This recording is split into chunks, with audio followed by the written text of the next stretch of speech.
Listen, I think the PS5 Pro is proving just how much it was underestimated in the wake of its announcement. After the Mark Cerny video came out, so much was focused on and stated. One of the big ones obviously being that, well, Grand Theft Auto 6 is going to be a 30 FPS game, and it'll even be 30 FPS on the Pro. One of the others was this sort of leak about how you could get the PS5 Pro Enhanced label, and claims were made, well, you could get the label and still be a 30 FPS capped game. There was a huge focus on the CPU as a bottleneck.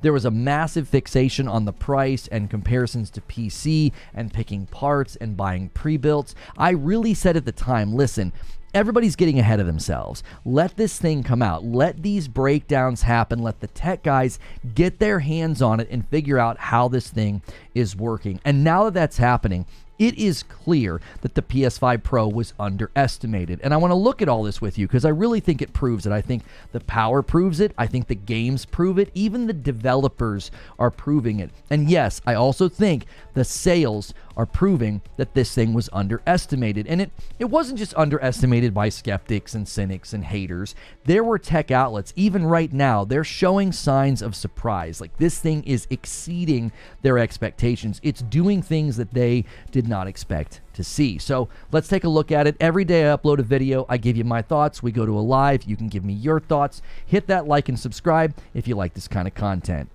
After seeing a pretty steady stream of pitiful attempts to build a PC that was at the power of the Pro for $700, it became pretty apparent. A lot of these PC-centric channels and outlets really don't know what they're talking about. And it became even more clear once the guys at Digital Foundry started to get their hands on the Pro. Check out this clip of John Linneman from Digital Foundry talking about how this was more than he expected. But I'm curious what your takeaway is, John. Yeah, I gotta say, in person, the end result was more impressive than I expected, I guess you could say. Now, this being TGS, the actual game selection I had access to was more limited. Basically, Final Fantasy VII Rebirth and Gran Turismo 7 were both shown on the system. Rebirth, I famously tweeted about its image quality being a huge leap, and it was actually even larger than I anticipated. It genuinely looks like it's game-changing. And keep in mind, this is just his initial reaction. There is a huge amount of content on Digital Foundry right now walking through all of the games. I already did a video on this. I talked about how the PS5 Pro is a mid-gen leap. It's not just a mid-gen refresh. We don't need to revisit all of that, but it's clear, okay? The hands-on response to this thing has been really strong. And do an experiment for me, okay? Go just look at the headlines of the previews, the hands-on previews of the PS5 Pro. You'll see statements like, it's clearly better. Now I'm a believer. I don't need it, but I want it. And then find any of the previews that really tried to downplay whether or not they would get one. It all comes back to the price. It's not about the power. It's not about the performance being unimpressive. They had to run to the price. This proves just how much this thing was underestimated. The cynics and the skeptics were likely expecting that they were going to be able to downplay the differences, like they would be minor, but they're not. They're not minor differences. They can't downplay this when you have experts like Digital Foundry showing the graphical, game-changing big differences, especially in something like Final Fantasy. So they retreat. They talk about the price. They say that their standard PS5 is just fine, which, listen, that's totally legitimate. Many consumers are going to conclude the same thing, but it proves they underestimated this thing and they had to fixate on the price rather than performance. And you really start to see this when you look at all of the games that are announcing they'll be PS5 Pro Enhanced. Currently, there are 67 games with the PS5 Pro Enhanced label, and that list is climbing. Every day, a new game announces or the list grows. You've really got to pay attention to this, okay? I think the thing you want to look at is the fact that the games and the developers are announcing this. This is not something PlayStation is really driving. They made their initial announcement, and now you're seeing games make the announcements on their own, and not just PlayStation Studios. Some of these are even third-party. Just yesterday, Lies of P officially announced it will be a PS5 Pro enhanced game. And not just third-party games, even Xbox games are getting the label. Rod Ferguson kept getting the question about Diablo 4, so he officially announced that yes, Diablo 4 would be PS5 Pro enhanced. And the beauty of this is that every time it happens, it's just free marketing and free advertisement for PlayStation and their new piece of hardware. And I think it speaks volumes when your former competitor buys this huge publisher and one of those games underneath that publisher announces that it will be PS5 Pro enhanced. It's like, hey, you bought that content, you bought that property, and now your property is promoting our hardware. Now, obviously, this has everybody turning to, well, what about Black Ops 6? What about Indiana Jones? What about Doom: The Dark Ages? You can really tell that people underestimated the PS5 Pro because the Diablo 4 announcement made a lot of Xbox fans mad. And I think people really thought that, the developers and the game studios, they're not really going to care about a PS5 Pro enhanced label. It'll probably be largely first-party PlayStation games.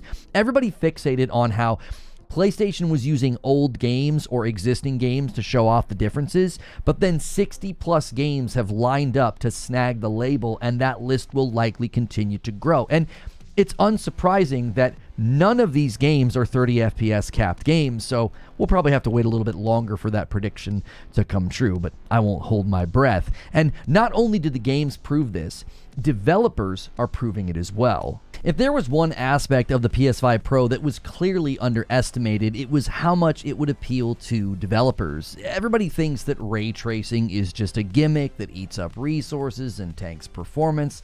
I know that people think this because I thought it myself, but the more I looked into it, the more I saw that ray tracing is going to be a standard piece of technology that devs want to use, and the Pro helps them do that. Just consider some of the praise the Pro has already received, not just from first-party studios. There was an engine programmer who sent some lengthy tweets praising the PS5 Pro and stated that this console absolutely rocks. This guy's at Hello Games. He's been around since the PS1 days. And he wasn't just excited as a developer. He was also excited as a consumer and wants to own one. And I think that speaks very highly. Then the devs from BioWare working on Dragon Age The Veilguard, they posted their PC requirements, and right below they had some things to say about the PS5 Pro. They opened by saying, "We are excited to see how Dragon Age The Veilguard will lean into the power that the PS5 Pro unlocks for players."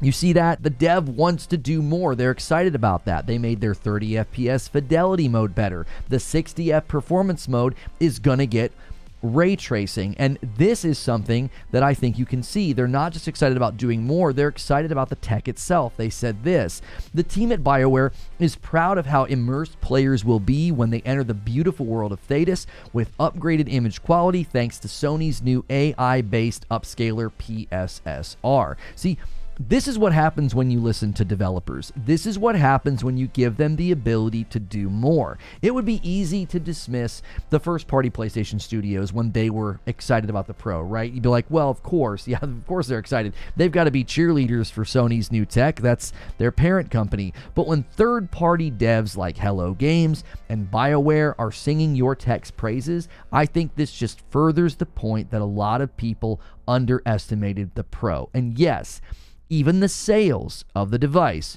prove the point further. Much like other instances where PlayStation announced a piece of hardware, the skeptics and the anti-fans were quick to decry this thing as DOA or unnecessary. Why would we even need a PlayStation 5 Pro? I mean, even developers earlier this year, I think it was like March, they were saying, well, what's the need of a PlayStation 5 Pro? We've not even tapped into the full power of the PS5, and now devs are lining up to get the enhanced label and are singing the thing's praises. According to reports as well, this thing is selling very well. We don't even have the raw numbers yet. The PlayStation 5 Pro was the best-selling console on Amazon in the UK, Germany, Italy, Japan, France, Spain. It was number 1 in US. It was number 2 in Canada. Now you might push back and say, listen, you should expect that. It's the newest console. Of course, it's going to be higher. I mean, I guess you could go see if any of the newly announced Xboxes are up there, but that could be fair pushback. You could say, listen, this is a new thing. Of course it's going to be up there, but what does that prove?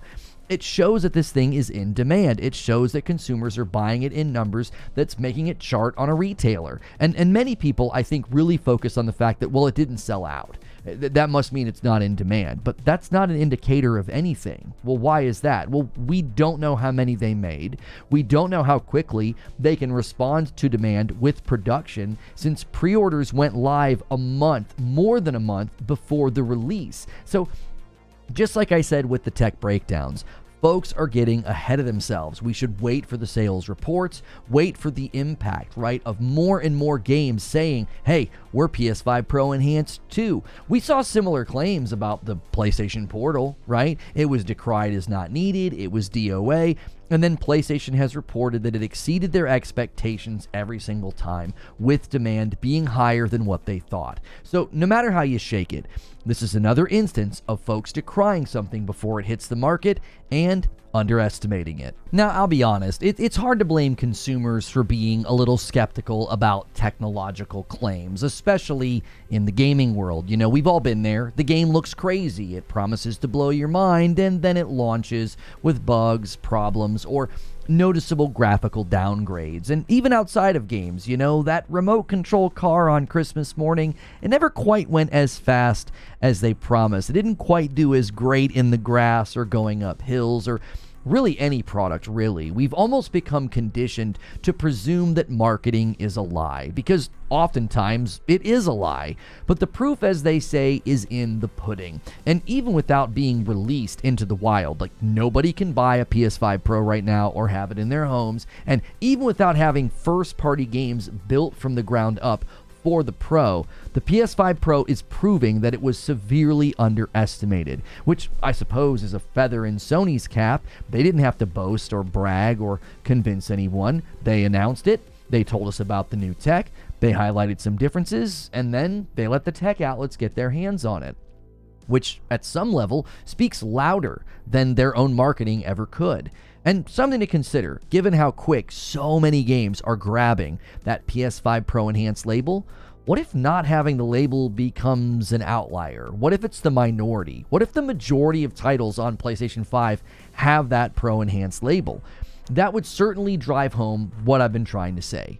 The PS5 Pro was underestimated. But those are just my thoughts, and now it's time to hear your thoughts. And you can do that in a comment below. You might be featured in one of my live streams, which we're going to head to after this. It'll be in a pinned comment. It hits the card here, and I'd love to hear your thoughts on this subject. As always, if you like this content, hit that like button, hit subscribe, and I'll see you in the next one.